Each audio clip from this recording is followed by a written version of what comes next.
Prefiero un rincón en la casa de Dios que todo el palacio de un rey, que todo el palacio de un rey. Ven conmigo a la casa de Dios, celebraremos juntos su amor, haremos fiesta en honor de aquel que nos amó. Estando aquí en la casa de Dios, alegraremos su corazón, le brindaremos ofrendas de obediencia y amor. En la casa de Dios,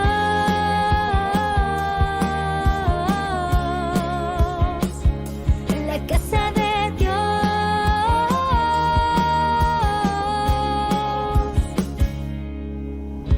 arde mi alma, arde de amor por aquel que me dio la vida. Por eso le anhela mi corazón, anhela de su compañía, anhela de su compañía.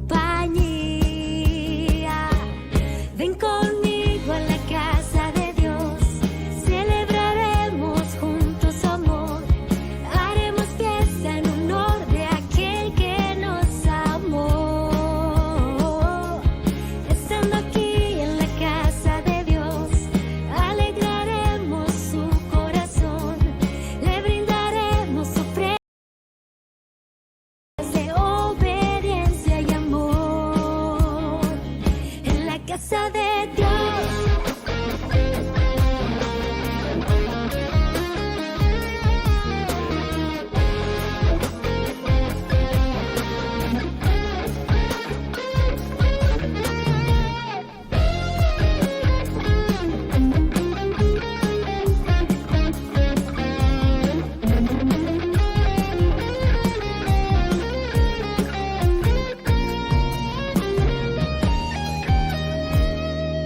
Ven conmigo a la casa de Dios, celebraremos juntos su amor, haremos fiesta en honor de aquel que nos amó. Estando aquí en la casa de Dios, alegraremos su corazón, le brindaremos ofrendas de obediencia y amor. Ven conmigo a la casa de Dios, celebraremos juntos su amor, haremos fiesta en honor de aquel que nos amó. Estando aquí en la casa de Dios,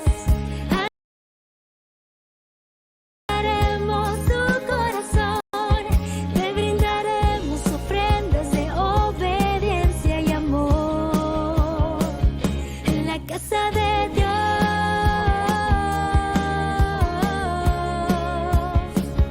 en la casa de Dios.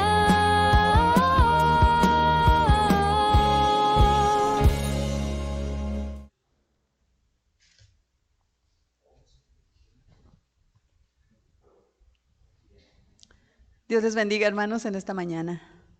Estoy un poco retraída este día. Y no es por el frío, el ambiente está muy agradable. Gracias a Dios, hermanos, por este día, porque estamos en la casa de nuestro Dios.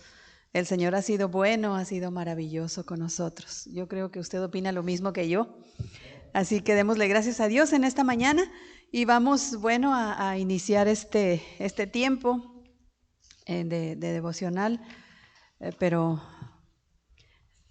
antes de esto vamos a encender la vela correspondiente a este día, y hoy toca la vela color rosa. Hoy es el tercer domingo de Adviento y corresponde a la vela color rosa. Y vamos a pedirle a Cintia, que ya estaba asignada para esto, que pase por favor y nos encienda la vela, y además adelante nuestro pastor posiblemente esté indicándonos el significado. Gracias.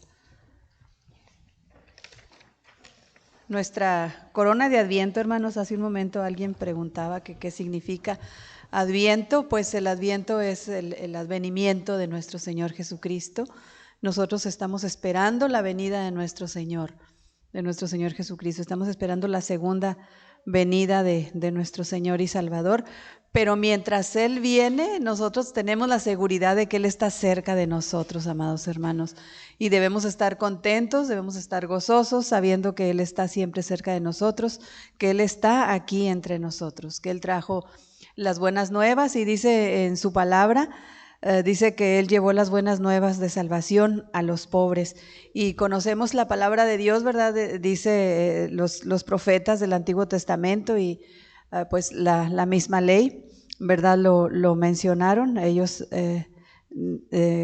dijeron que el Señor Jesús traía las buenas nuevas para todos los pobres. Y bueno, y es que los pobres en sí eran una preocupación para el Señor Jesús. No sé si a usted de alguna manera le preocupen los pobres, porque nosotros somos discípulos de Jesús, y un discípulo de Jesús o un discípulo hace lo que su maestro, ¿verdad? Y nosotros debemos de seguir las enseñanzas de nuestro Señor.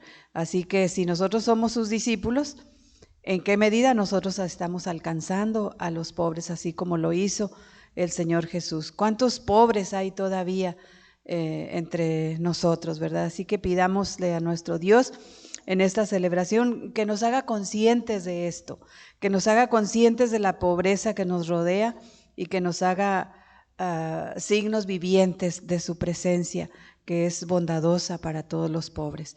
Así que pidamos al Señor en esta mañana, amados hermanos, perdón, porque muchas veces nosotros hemos cerrado nuestros ojos, hemos ignorado, ¿verdad? Y no hemos visto o no hemos ayudado a los pobres en su situación grave, a veces hasta inhumana. Así que yo les invito en esta mañana para que nos pongamos de pie, oremos a nuestro Dios, y si usted ha sido indiferente a estas situaciones, vamos a decirle al Señor que nos dé un corazón más sensible.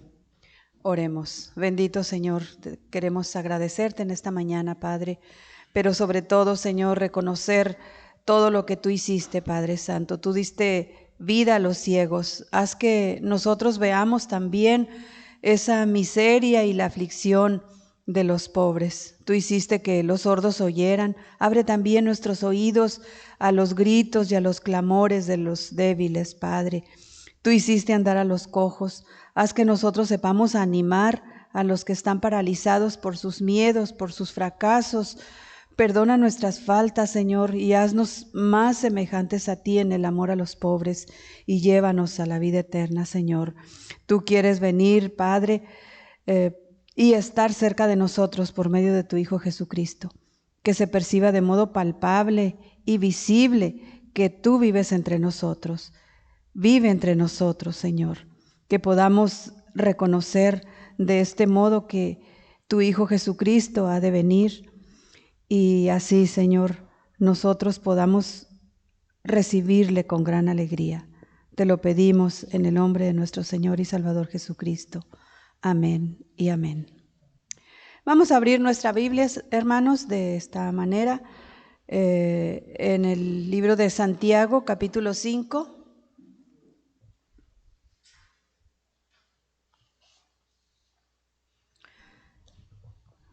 Santiago capítulo 5, estaremos leyendo del 7 al 12.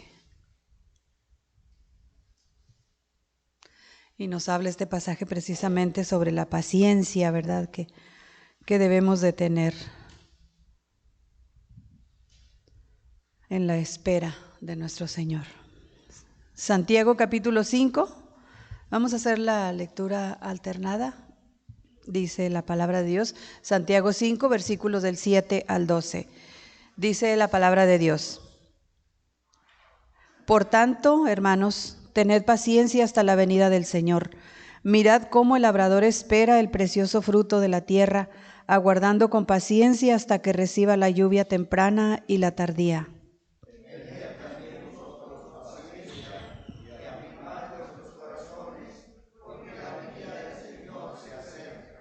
Hermanos, no os quejéis unos contra otros, para que no seáis condenados.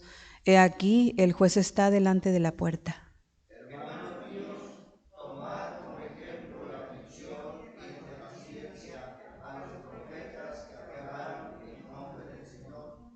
He aquí, tenemos por bienaventurados a los que sufren.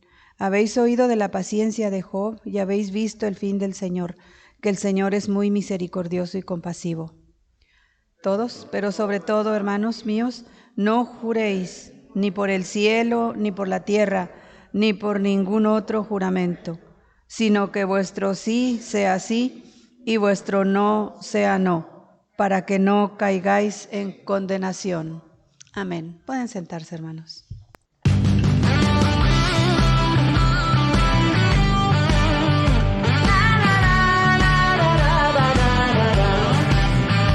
Cuán gloriosa será la mañana, cuando venga Jesús el Salvador.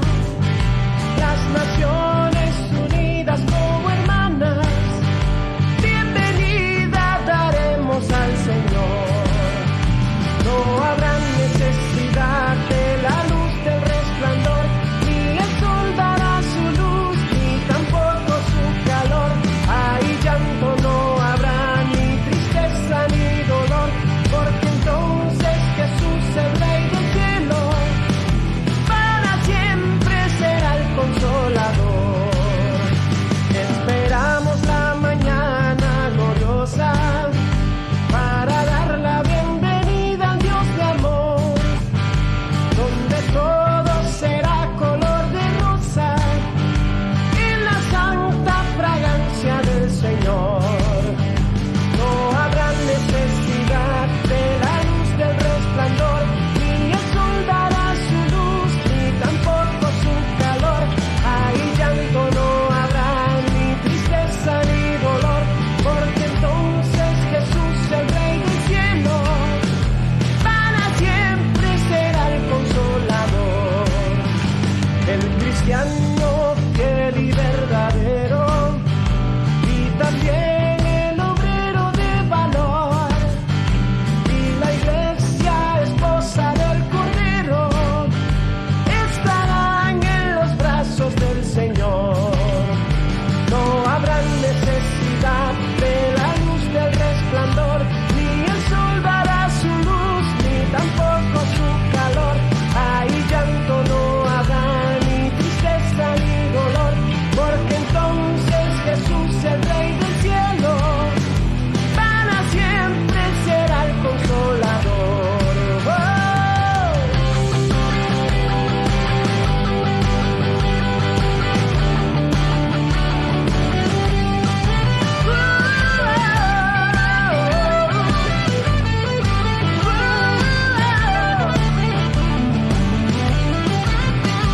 No habrá necesidad de la luz del resplandor, ni el sol dará su luz, ni tampoco su calor.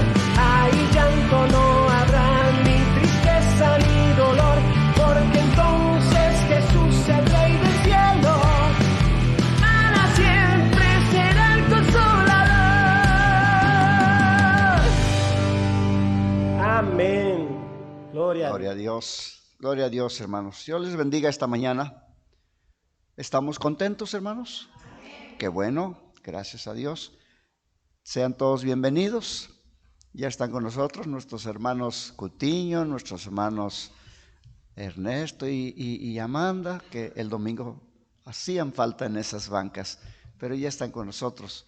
Y nuestra hermana Rosa Álvarez, nuestros hermanos Osorio, Escamilla, todos, qué bueno, todos bienvenidos. Mi hermana Raquel Casas, bienvenida. Todos bien, mi hermana Norma, gracias hermana Norma porque está aquí. ¿Y cómo va nuestra hermana Leti? Ay, gloria a Dios, hermana, gracias. Gracias a Dios. Motivo de agradecer a nuestro Dios. Muy bien.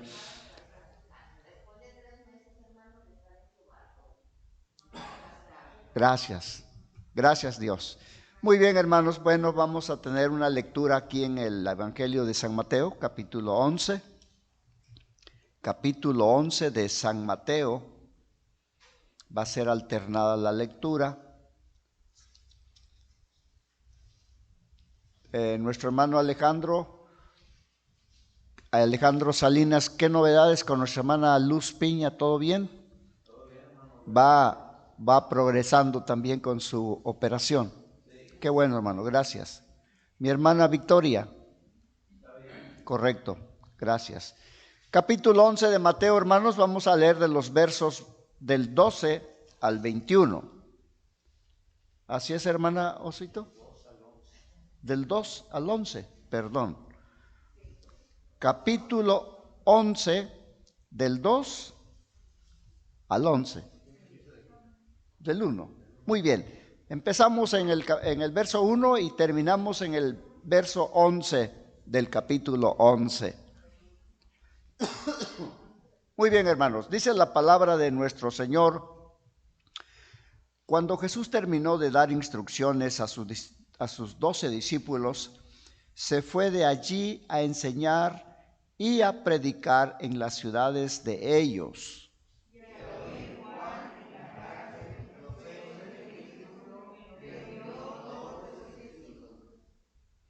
Para preguntarle, ¿eres tú aquel que había de venir o esperaremos a otro?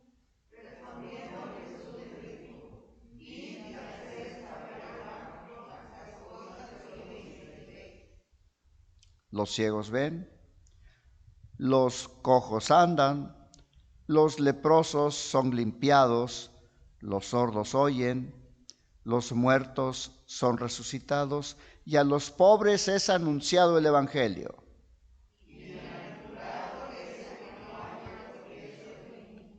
Mientras ellos se iban, comenzó Jesús a decir de Juan a la gente: ¿qué salisteis a ver al desierto?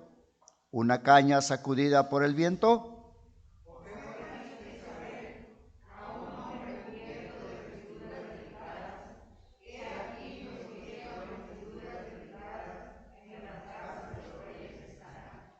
¿Pero qué salisteis a ver?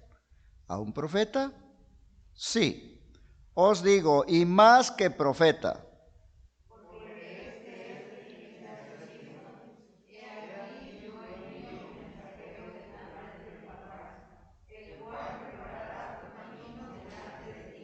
Todos.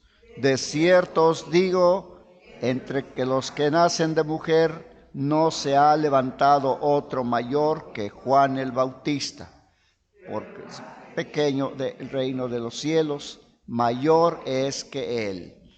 Dios les bendiga. Recibimos a nuestro hermano. Dios le bendiga, hermano pastor. Gracias, Dios les bendiga. Vamos a orar y pues definitivamente en este día se llama el tercer domingo de Adviento, que es el Gaudete, que pues en latín significa alegría. Cuando una persona está embarazada y ya le falta muy poco para tener al bebé, quizás un mes, su esperanza crece aún más. Creo que en ese momento la alegría viene acompañada ya de una certeza de que va a existir algo mayor y empieza a preparar ya todo aquello para el cuarto del bebé, cosa que generalmente no se empieza desde el principio, se empieza más cuando ya está todavía más interesado de todo el ambiente en la recepción de ese nuevo bebé. Entonces, en este domingo de Gaudete se hace mención de que Cristo ya está en la tierra en ese instante, pero nosotros deberíamos estar pensando que estamos muy cerca de recibir a Cristo en su advenimiento, que es la segunda venida. Si fuera el nacimiento se llama natividad, advenimiento se llama advenimiento, viene de parusía, que es la segunda venida o la manifestación de Cristo. Entonces por eso es la diferencia y por eso es el color rosa, porque el próximo domingo, que es de los raros años que tenemos 4 domingos antes de Navidad, celebramos también ya lo que es el punto final antes del nacimiento, en el cual pues viene una preparación mayor porque los dolores del parto son más frecuentes, pero el gozo y el deseo de ya tener el bebé en las manos hace que la mujer no solamente vea ese bebé, sino vea el futuro del bebé y vea el futuro de ellos con el bebé. Pues vamos a orar. Nosotros estamos en esta mañana dándole gracias a Dios también porque pues hay mucha gente que va a ir a adorar a la Virgen de Guadalupe, pero nosotros adoramos al que creemos que es el único Dios y además que Él creó a María y la justificó y la salvó. Por esa razón vamos a orar. Pidamos a Jesús nuestro Señor que no tarde más en traernos la alegría de vivir más profundamente en cada uno de nosotros y que su venida segunda esté próxima para que estemos preparados. Nosotros hemos creado en nuestro mundo demasiados desiertos donde el amor brilla por su ausencia. Para que el Señor haga fértiles nuestros desiertos y broten y florezcan la alegría del amor, tenemos que estar dispuestos y disponibles a aceptar la guianza del Espíritu Santo. Pero nosotros también hemos rechazado tantas veces dialogar unos con otros para que el Señor abra nuestros oídos que están sordos y habla a nuestros labios silenciosos para compartir a los hermanos la alegría de la comprensión, de la misericordia, de la unidad. Vamos a pedir a Dios que nos guíe también a esos hermanos. Y nosotros hemos construido prisiones unos para otros, para que el Señor, vamos a pedirle que el Señor nos libere a los cautivos, restaure la libertad a todos, pero incluyendo a cada cristiano que se ha hecho oprimido en muchas consideraciones que no son más que religiosidad. Y nosotros con frecuencia nos declaramos guerras unos contra otros, problemas, conflictos, detalles. Vamos a pedir al Señor para que extinga de nuestro corazón todo odio, rencor, mala palabra que tengamos incrustada, todos nuestros dolores y rasgado el corazón, y nos traiga la alegría de su paz, que sobrepasa todo entendimiento. También nosotros hemos dejado que los pobres pasaran hambre y aflicción, empezando por los de la casa. Muchas veces el hambre y la pobreza no es material, es una pobreza espiritual que no hemos podido darles el camino hacia Cristo. Pero también una pobreza de amistad, de amor, de convivencia, de tolerancia, de respaldo. Por eso vamos a pedirle al Señor que nos mueva a compartir mutuamente nuestro alimento, nuestro amor, nuestro corazón, nuestra comprensión, nuestra misericordia. Y nosotros hemos permitido que nuestra fe se aleje y se seque, se extinga. Vamos a pedirle al Señor que abra nuestros corazones y renueve la alegría de nuestra fe, pero en su presencia, sin necesidad de estar en un lugar, sino siempre estar nuestro corazón ardiendo como en ese camino de Emaús. Por eso vamos a decirle, ven Señor Jesús, ven y sálvanos. Sin ti nada podemos, pero contigo podemos realizar hasta lo imposible. Porque tú eres nuestro Señor y Salvador, y todo eso te lo pedimos, Padre Santo, en el nombre de Jesucristo. Amén y amén. Pueden tomar asiento. Pues bien, las lecturas son muy interesantes el día de hoy porque nos hablan de la alegría, pero con paciencia. Y miren, a ver, vamos a hacer un ejercicio para ver qué tan observadores son. ¿Cuántas veces en Santiago, capítulo 5, del 7 al 12, está inmiscuida la palabra paciencia?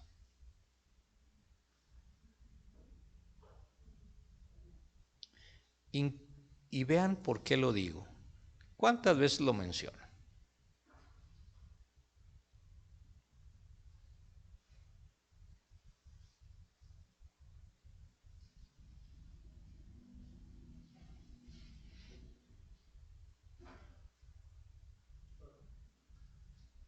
¿4 veces? Casualmente el número 3 es santidad en la Biblia y el número 4 es totalidad, integridad de la santidad en todo. Por lo tanto es la respuesta de Dios en toda persona y en toda circunstancia. Pero es interesante que empieza esto aunado a lo que leímos en Mateo. Si ustedes se dan cuenta, empieza Mateo extraño, ¿verdad? Dice, cuando Jesús terminó de dar instrucciones a sus 12 discípulos, se fue de allí a enseñar y a predicar en las ciudades de ellos. ¿Por qué de ellos? Porque tenía que empezar a darle fortaleza a que ellos iban a continuar la obra. Pero primero los enteró a ellos, los capacitó, los adiestró, les mostró cómo hacerlo para lograrlo. Y aquí dice que al oír Juan en la cárcel los hechos de Cristo, le envió 2 de sus discípulos para preguntarle: ¿eres tú aquel que había de venir o esperaremos a otros? Miren, es bien curioso esto. Cuando empezamos a ver la palabra de Dios, nos perdemos de vista ciertos conceptos. Por ejemplo, en el vientre Jesucristo hizo saltar a Juan. Cuando María visita a Elizabeth, dice: ¿quién soy yo para que la madre de mi Señor venga a visitarme? Pues desde que tú entraste y saludaste, el fruto de mi vientre saltó de alegría. Desde el vientre. Posteriormente, Juan sale al desierto. En un desierto siempre hay soledad, pero ahí hubo mucha gente siguiéndolo, tenía muchos discípulos. Y ahí sucede otra consideración importantísima en la vida de Juan, no de Jesús, de Juan, donde se hace la primera manifestación de la Trinidad en el Nuevo Testamento. Allí bajó en forma de paloma, no quiere decir que haya bajado una paloma, en forma de paloma el Espíritu Santo. ¿Por qué en forma de paloma? Porque la paloma es omnidireccional. ¿Qué es esto? Nuestra vista nos distrae muchas cosas, podemos ver en un ángulo casi podríamos decir de 180 grados. Pero la paloma ve directamente el objetivo y no se pierde. Por eso las palomas mensajeras llegan directo a donde tienen que llegar. Si tuvieran la vista como nosotros, se perderían viendo todo el paisaje, viendo todas las cosas. Número 2, la paloma fue la que fue enviada en aquel día cuando estaba el gran diluvio para ver si ya estaba seco. Entonces se firmó la paz entre Dios y los hombres. Pero la paloma también es uno de los objetos que se utilizaban para poder satisfacer la ira de Dios y darle la comunión mediante el perdón de los pecados en un sacrificio que se hacía en el templo. Entonces vean todo lo que conlleva una sola frase, como paloma. Ahí estaba el Hijo. ¿Y por qué sé que ahí estaba el Hijo? Porque en el cielo se oyó la voz del Padre que dijo: escúchenlo a Él, en Él tengo puestas mis complacencias. Ahí se manifestó ante muchos testigos. Entonces es raro cuando escuchamos que en la cárcel, claro, en la cárcel es bien difícil. Juan había terminado su discurso en una fiesta, ¿verdad? Y lo apresaron y se lo llevaron. Tuvo misericordia de él el rey, pero fue más poderosa la mujer por medio de la hija que le pidió la cabeza de Juan. Pero ahí todavía no moría. Pero pareciera que Juan se le olvidó esto. No. Juan está haciendo estas preguntas para que no vayan a hacer un altar donde se conmemore a Juan el Bautista teniendo a Cristo, el Dios vivo, bajado del cielo, y que desvíen la atención en un profeta. Todo esto es interesante porque Santiago no se llamó Santiago. Santiago se llamó Jacobo. Es hermano de Jesús, el que escribe esta carta. Sin embargo, al traducir Jacob, que es la transliteración en español del hebreo de Jacobo, al latín se dice Yago. Entonces, quien hizo esto, que fue la traducción de la Vulgata que estaba en griego al latín en el siglo IV, que fue precisamente Jerónimo, él le puso San Pedro, San Pablo, a todos les puso el apócope de San. Pero cuando llegó a Santiago, era Santiago. Se oía raro. Entonces le pusieron la T para que se viera Santiago. Pero si ustedes buscan en un diccionario lo que significa Santiago, les va a decir Jacobo, porque el nombre de Santiago no existe. Sin embargo, yo quería llegar al punto más importante, eso simplemente es como curiosidad. Pero lo más importante es que era el hermano de Jesús, el mismo que fue a buscarlo con su madre y sus hermanas y hermanos para decirle que dejara de hablar esas cosas porque parecía una persona que estaba loca. Vean cómo nosotros tenemos derecho a cambiar nuestro punto de vista.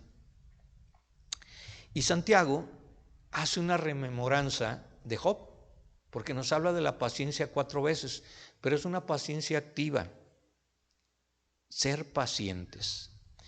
En Job, capítulo 1, verso 21-22, dice: desnudo salí del vientre de mi madre y desnudo volveré allá. Jehová dio y Jehová quitó. Sea el nombre de Jehová bendito. En todo esto no pecó Job, ni atribuyó a Dios despropósito alguno.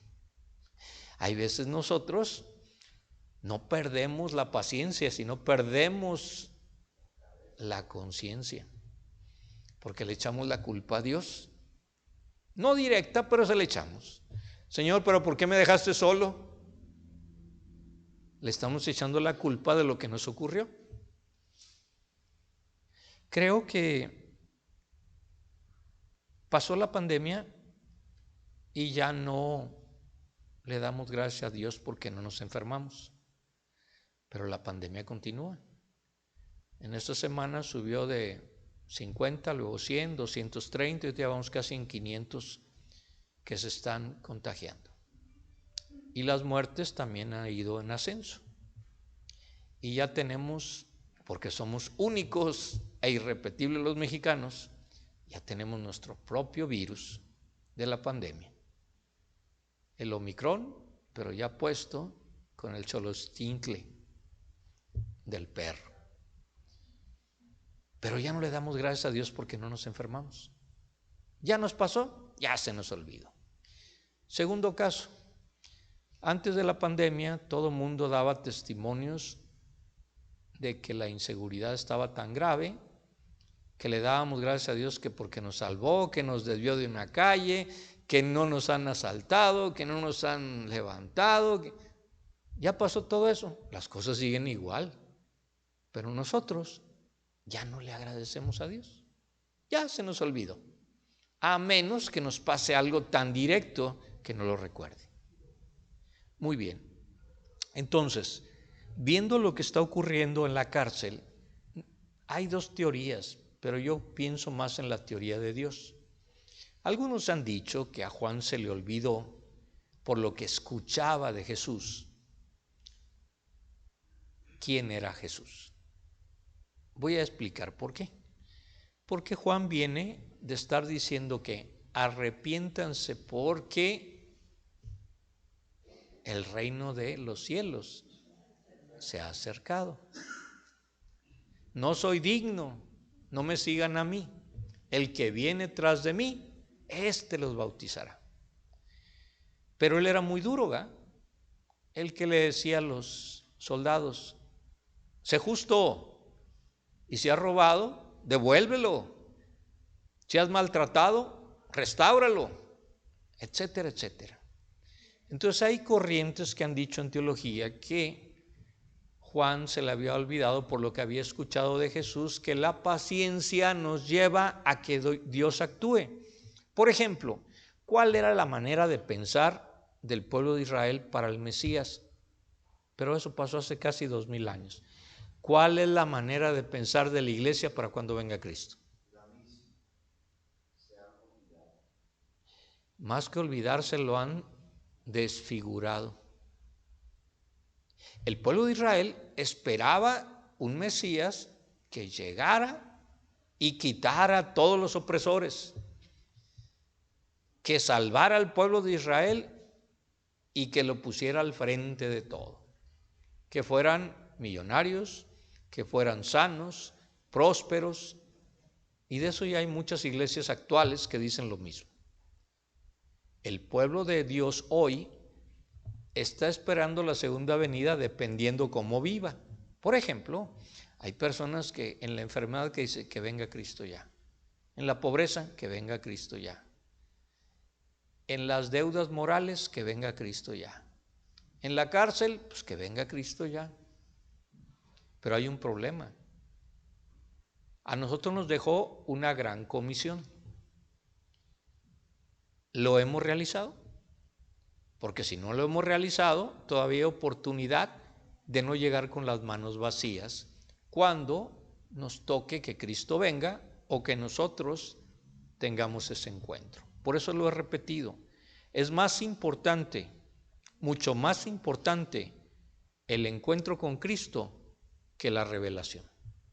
¿A qué me refiero con esto? La revelación muestra a un Cristo que no existía todavía, vivo, en el mundo.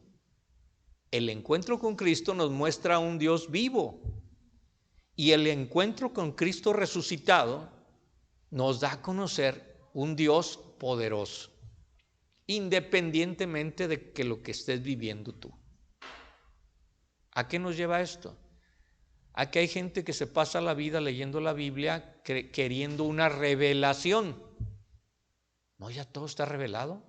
Desde el momento que Cristo pisó la tierra e hizo todo aquello para que el ser humano conociera cuál era la misión que teníamos cada uno de nosotros, que se había perdido, y dar a conocer el carácter del corazón de Dios, cambió todo. Pues bien, ser pacientes. Yo a veces digo ese chiste porque no por hacerlos reír, sino para que entendamos algo. Dijo Pepito: Señor, dame paciencia, pero rápido que la necesito. La paciencia no llega rápida. La paciencia llega poco a poco. No podemos tener la paciencia de inmediato. Tenemos que someternos a nosotros mismos para, olvidándonos de nosotros, dejar que Dios actúe. Porque si no, perdemos de vista algo. Hace rato alguien me platicaba que perdió algo. Cuando perdemos algo, nos estamos cuestionando dónde lo dejamos. Pero en ese instante, si le preguntáramos a Dios, ¿por qué está ocurriendo esto? No solamente lo vamos a encontrar, sino vamos a tener un propósito de Dios. Y esto nos lleva a comprender la voluntad de Dios. Gloria a Dios que se encontró todo. Pero hay un propósito. Cuando vayan a ese sitio, van a entender el propósito de Dios para esta situación. Y esto es importante, que nosotros seamos pacientes. Por eso empieza Santiago hablando de algo interesante. ¿Cuánto tardará el sembrador en poner la semilla de la papaya, esperar que crezca el árbol y que dé fruto? 2 años. Le digo porque cuando yo trabajaba en Cemex Tamuní Valles, un ingeniero convenció a todo mundo, se salió de trabajar y pidió dinero a todos nosotros. Yo no creo en esas cosas. Que él iba a rentar un terreno, iba a sembrar papayas, porque en ese tiempo la papaya, bueno, ahorita todavía va, es algo cara, y que quería exportarla. Como su padre había sido presidente municipal de Tamuín, su tío de Valles, y ellos tenían ranchos y dinero, pues este muchacho dijo: vamos a hacerlo. Bueno, la gente quiere dinero rápido, ¿eh? No son pacientes en trabajar y esperar. Entonces, como querían rápido el dinero, pues le invirtieron todos. ¿Y qué creen? llegó la cola de un ciclón que pegó en Monterrey. No, lo que pasa es que en Tamuín y Valles, en la carretera, depende la fecha que usted pase, va a ver las cosas bien diferentes. Si usted pasa, porque aquí van a hablar de lluvia temprana y lluvia tardía, si usted pasa en estos meses que son de lluvia, va a encontrar lagos y lagunas en todos lados. Pero si usted pasa en mayo, junio, va a encontrar un pasto tan verde y tan hermoso, tan precioso, que mucha gente dice, ahí compro, ahí rento, ahí siembro. Sí, pero no sabes qué es lo que pasa en cierto otro tiempo. Entonces se inundó todo el sembradío de papayas y perdieron todos el dinero. ¿Qué sucede con el sembrador? El sembrador siembra la semilla y tiene que esperar. ¿Qué es lo que le ha pasado al hombre? Por querer satisfacer las necesidades de hambre del mundo, no de hambre, sino de economía, pues hace que los pollos en menos de 3 meses de huevo a pollo doble pechuga salga. Pero eso no es todo. Que las terneras que cuando nacen en menos de 6 meses se conviertan en reses que den un chorro de carne. Y le puedo seguir con muchas cosas que está ocurriendo. Recuerden que soy ingeniero químico y todo eso, cuando yo lo veo, digo, caray, con razón hay tanto cáncer, con razón hay tantas epidemias, con razón hay tantas cosas.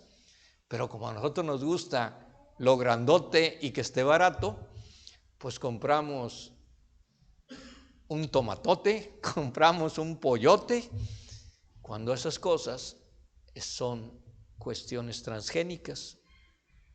O sea, cambian la genética del producto. Y eso nos hace daño. Entonces empieza poniendo algo tan simple como decir, sean pacientes. Vean lo que dice. Y me llama la atención por lo que dice. Porque él era impaciente, a eso me refiero. Porque él era súper impaciente.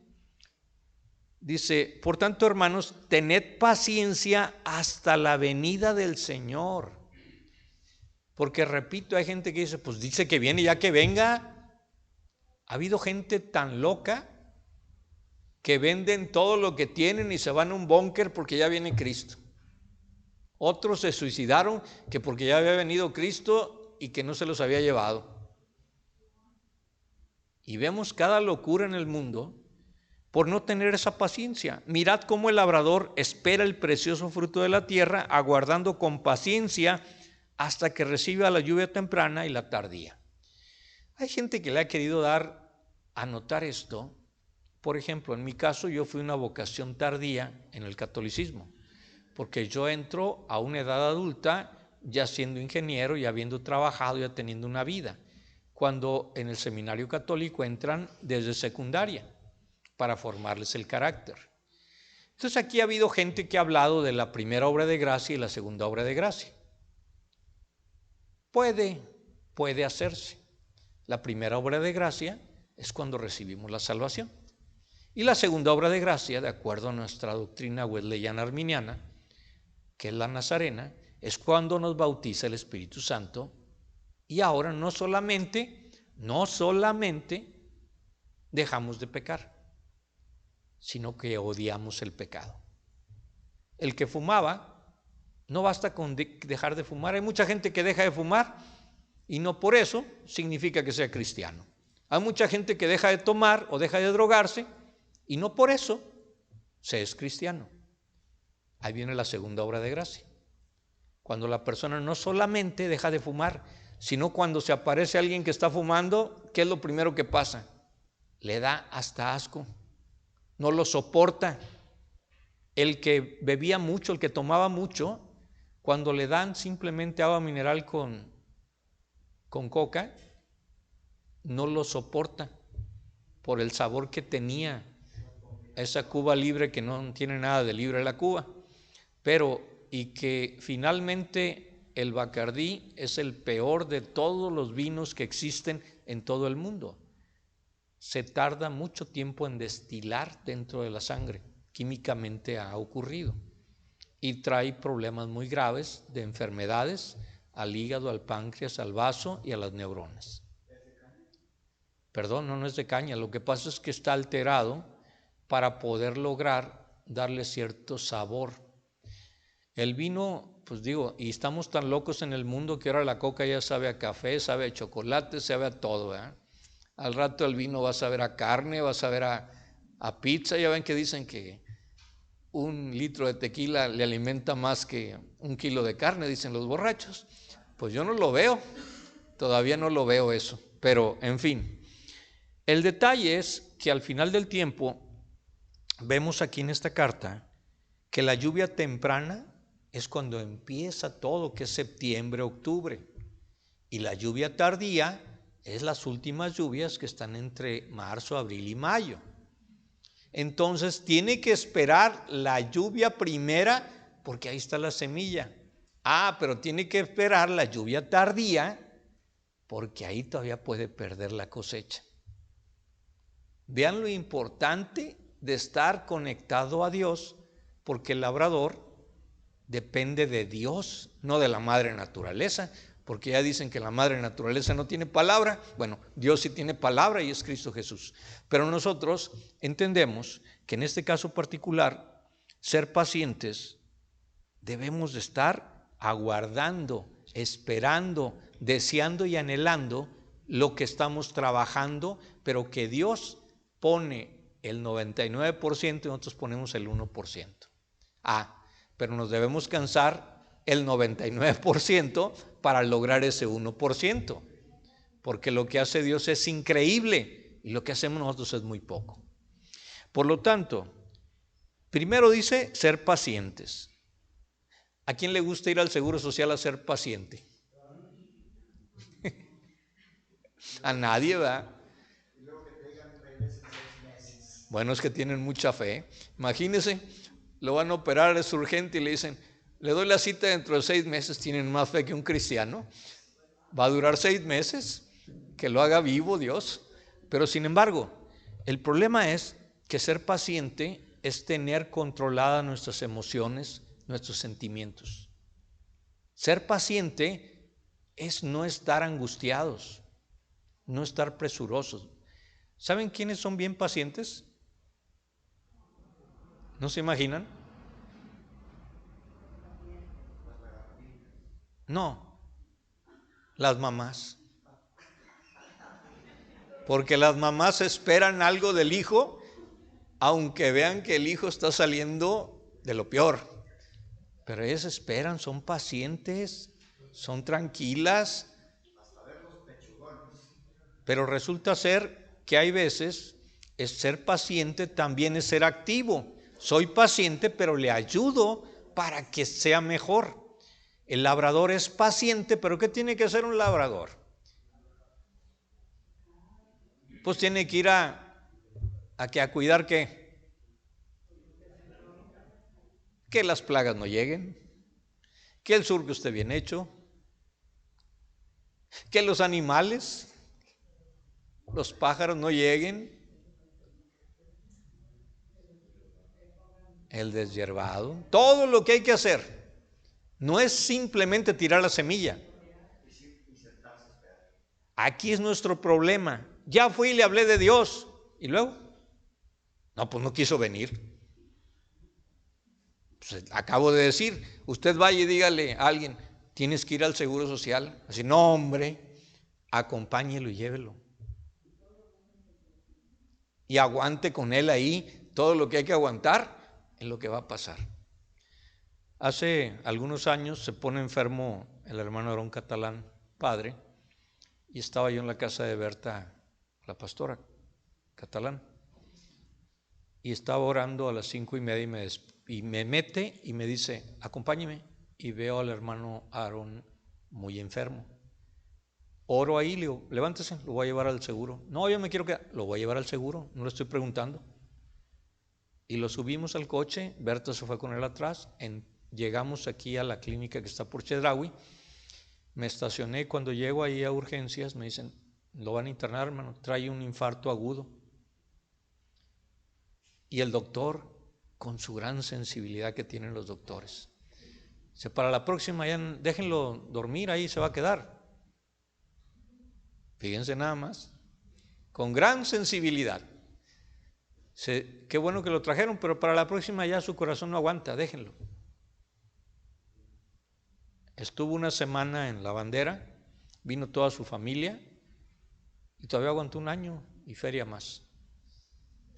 Lo increíble, hablando de la paciencia que tiene Dios, él teniendo un marcapasos y una válvula que ya no funcionaba, teniendo agua en los pulmones, teniendo diabetes, hipertensión, ¿quién sabe qué tantas cosas tenía? Pues no le habían comprado una, ¿cómo se llama esa cosa? Es como una bicicleta para hacer ejercicio. Lo primero que le dijo el doctor, usted no puede hacer ejercicio de eso. ¿Cuánto duró él en su bendita ignorancia haciendo cosas que no eran buenas, pero que nosotros creemos que son buenas? No podemos hablar nosotros lo que no sabemos. Por eso, esperar hasta la venida del Señor, y tener paciencia hasta la venida del Señor, significa afirmar nuestros corazones en Dios.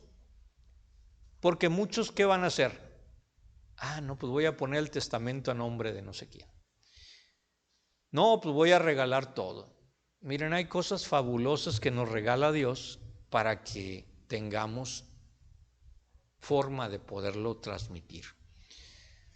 Hace muchísimos años, como los franciscanos estaban a cargo de la pastoral de la salud, me piden que organice, pero yo no era sacerdote, la pastoral de la salud en la diócesis de Tampico. E invito a una maestra de la American Tampico School con la cual yo estuve, que ella tenía cáncer. Invito a una de las que estudiaron ahí, que su hijo tenía una enfermedad muy extraña, cerebral, y que los doctores también, dentro de su premura, cuando un doctor no sabe qué tiene usted, le dice, váyase, consiga al cura, al pastor, a quien sea, y prepárese. Significa no sé qué tenga, no sé cómo curarlo, déjeme curar a los que yo sé. Entonces esta hermana, a esta señora también le dijeron lo mismo. Ella se dedicó a investigar. El niño creció y creció. Le daban 3 meses de vida y creció. Pero ella hizo, en aquel tiempo que no había tantas cosas como hoy, hizo un grupo encontrando las madres que tenían la misma característica a sus hijos y se pusieron a estudiar las mamás todo acerca de las revistas de medicina que hablaban de estos descubrimientos, y le enseñaron a muchos doctores cómo tratar a sus hijos. Fue galardonada a nivel internacional esta tan pequeña. Estaba también un monseñor, un sacerdote que tenía leucemia y que cada año tenía que ir, o cada 6 meses, a la Ciudad de México a que le cambiaran la sangre. Pero era buenísimo para pedir dinero. Hacía 3 colectas en el culto, se aventaba 2 horas en la misa y siempre caía dinero, porque la gente veía a un pobre sacerdote con leucemia que sufría mucho. Bueno, la sorpresa fue lo siguiente. La maestra decana de la American Tampico School, en lugar de hablarnos de su enfermedad, nos dijo, yo estoy arrepentida de lo que he hecho en mi vida. Y empezó a confesarse ahí públicamente de todo su problema y a ponerse a cuentas con Dios. El sacerdote dijo, yo creo que ha abusado de la gente. Porque él iba cada año a Israel y todo le pagaba a la gente para que se sanara con el agua del Jordán y las, ¿cómo se llama?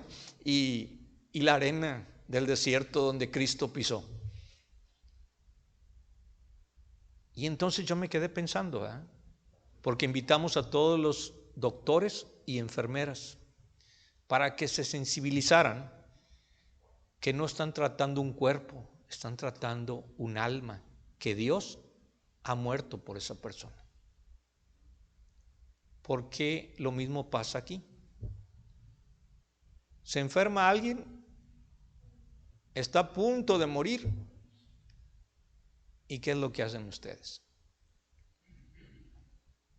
Le voy a decir lo que hacen los católicos. No se reflejen. Le hablan al sacerdote. ¿Puede venir a orar está a punto de morir? ¿Y por qué hasta ahorita? Se llama unción de los enfermos.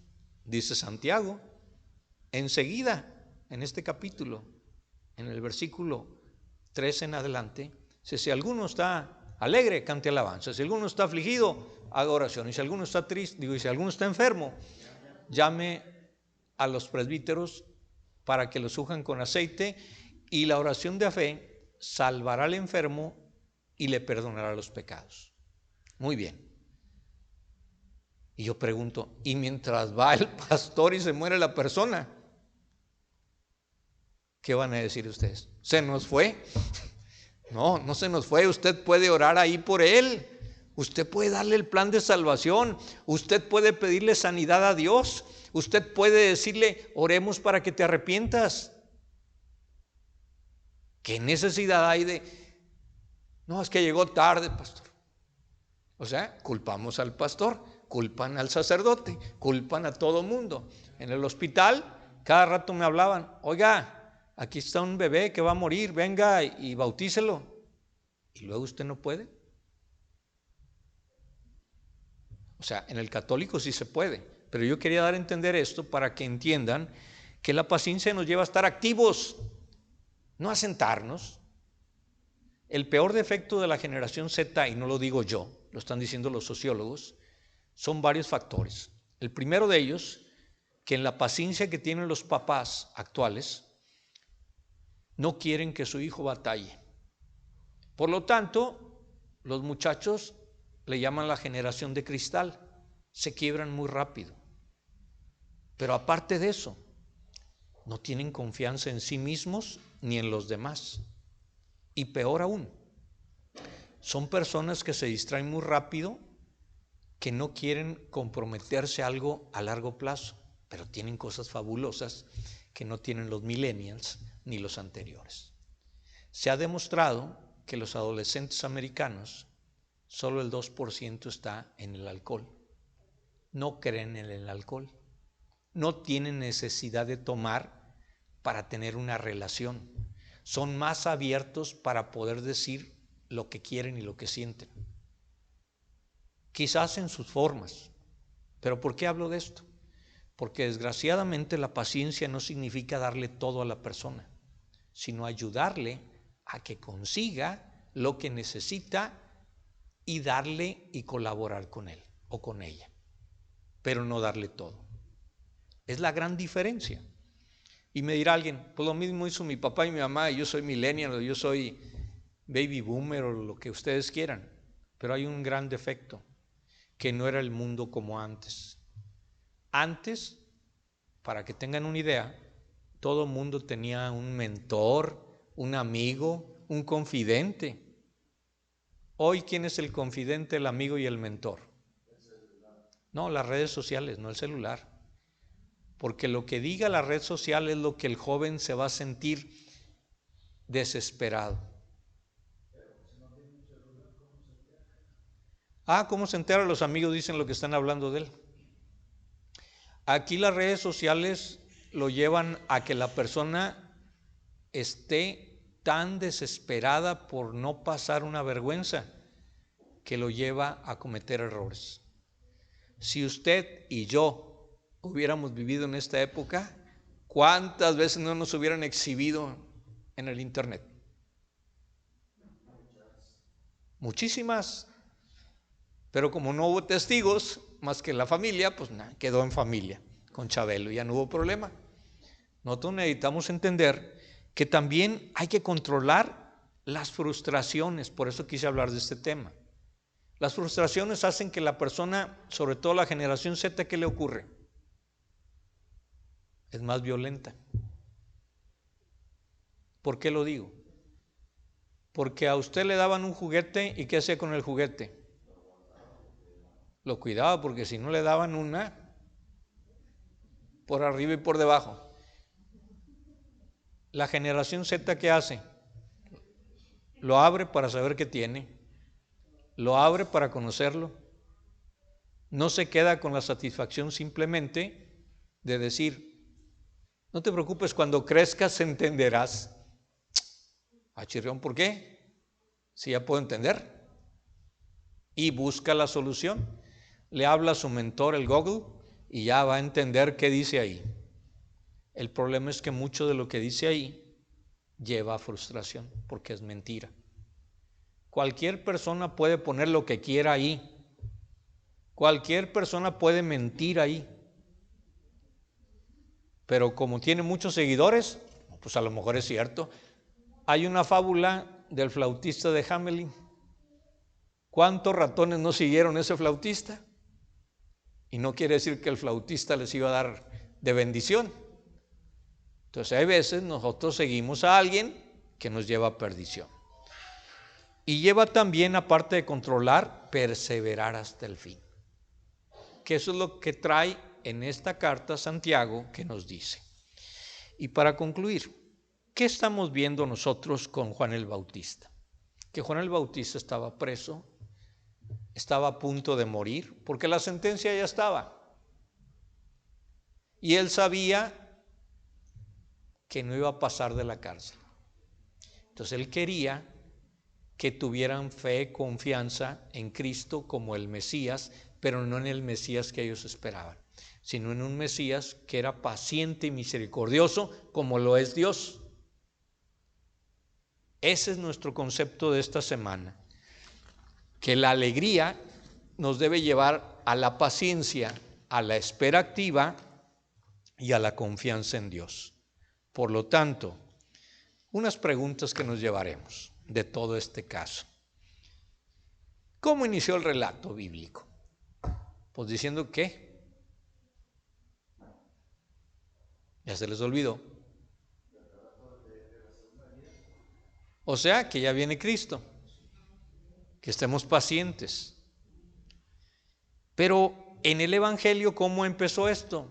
Escuchando que Juan preguntaba, ¿eres tú o tenemos que esperar a otro? ¿Por qué creen que preguntaba? Para que ellos dijeran, ya no hay que esperar a nadie, no hay que andar tras otra gente. Yo veo que hoy las iglesias andan como golondrinas, de lugar en lugar, pero no se afianzan, afirman y son pacientes en el llamado de Dios. Ahora, ¿cuántos discípulos mandó a preguntar Juan a Jesús? Varios.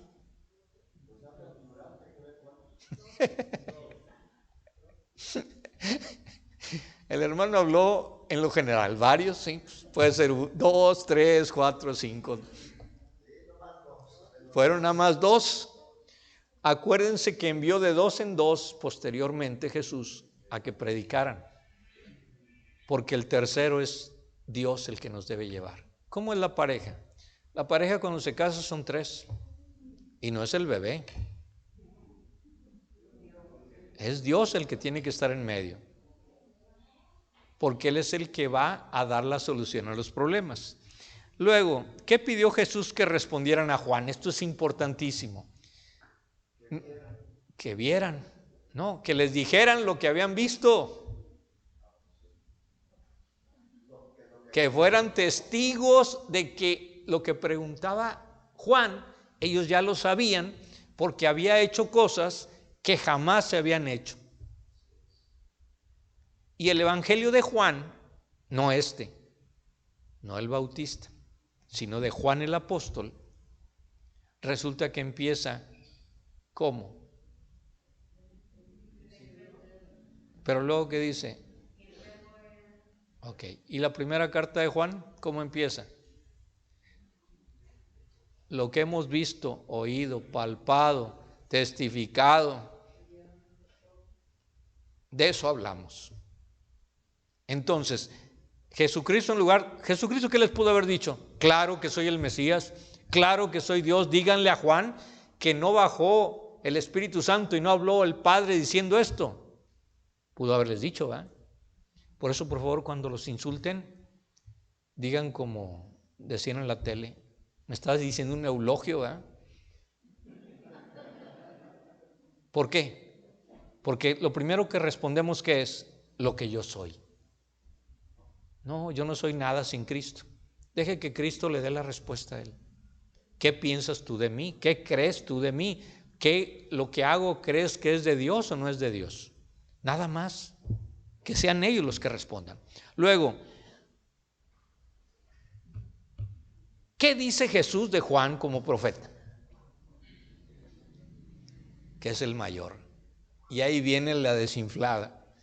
Y ahora, ¿qué dice Jesús de Juan, que es el mayor en la tierra, contra el más pequeño de los cielos? Que Juan no es nada comparado con el menor del reino de los cielos. Entonces, el problema es ese, que a veces queremos ser algo que no somos, cuando lo que somos hijos de Dios. Hace como 7 años, 8 años, me invitaron la Misión Evangelística Mexicana a ser el orador de todos los pastores de su denominación. Y fue curioso, fue en un pueblito que se llama Belén, en Durango. Fueron todos los pastores de esa denominación, sus esposas, sus hijos, y hacía un frío tremendo, porque fue a finales de noviembre. Y iba conmigo Paul, un gringo, que él se dedica a orar, y yo daba las pláticas. Pero llevaron a una persona que tenía una invalidez, andaba en muletas y que lo habían disciplinado por su carácter. Entonces, cuando llegamos a Torreón, de ahí partimos en un camión. Lo primero que me dijo él: ya supe quién es usted. Le digo: pero yo no sé quién es usted. Y empezó él: soy abogado, maestría en Derecho, doctorado, juez federal. Y me dice a mí: y de todos sus títulos, ¿cuál es el que usted más le llena? Ser hijo de Dios. Y ya no supo qué contestarme. No lo querían meter a las pláticas porque él estaba disciplinado. Entonces, cuando yo empecé, él estaba afuera. Entonces yo le pedí al superintendente que pase, por favor. Y me hizo un chorro de preguntas, bastantes preguntas. Y todas, gracias a Dios, las contesté. Al final, como yo estaba en una cabañita, el Paul estaba en otra cabañita y los demás estaban en una cabaña enorme con muchas camas, y de un lado las mujeres, de otro lado los hombres. Me dijeron al día siguiente: ¿qué cree? El juez federal oró pidiendo perdón a Dios por haberlo tratado a usted mal. Le digo: ¿y cuándo me lo pedirá a mí? Es algo claro. ¿Por qué? Porque no basta con que se lo pida a Dios. A quien ofendió tiene que también pedirle perdón. Entonces necesitamos aprender a que la paciencia nos debe llevar a tener claramente nuestro concepto, hacia dónde vamos, por qué vamos, qué queremos. Entonces vamos a ponernos de pie para orar.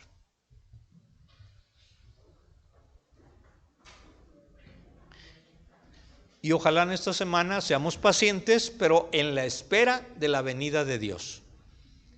Porque faltan 14 días para Navidad. Y en esos 14 días, ¿los niños son pacientes? No creo, ¿verdad? Sin embargo, sí están certeros que en Navidad va a haber un regalo. A ellos no les importa cómo, pero va a haber. Bueno, usted haga lo mismo. Usted no sabe cómo, cuándo ni dónde, pero sí sabe por qué y está seguro que Cristo viene. Vamos a orar. Dios nos ha mostrado en Jesús su preocupación por los débiles, los heridos, por nosotros mismos, que a veces hemos sido heridos por mucha gente. Si Jesús vive entre nosotros, quiere extender su mismo cuidado a través de cada uno de nosotros a las demás personas. Para que el Señor siga viniendo a nuestro mundo a través de nuestro amor y compasión. Y para que esta hermosa tarea que nos ha dejado, esta misión, que la bendición de Dios siempre esté con cada uno de nosotros. Por eso vamos a orar.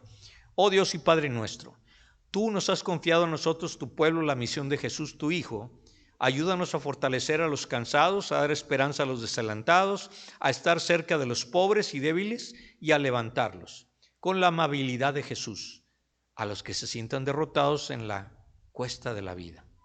Pero acuérdate también de cada uno de nosotros, Señor, Padre bondadoso, ya que somos ciertamente débiles e inseguros e impacientes. Y quédate con nosotros por medio de nuestro Señor Jesucristo, al cual alabamos y bendecimos por siempre.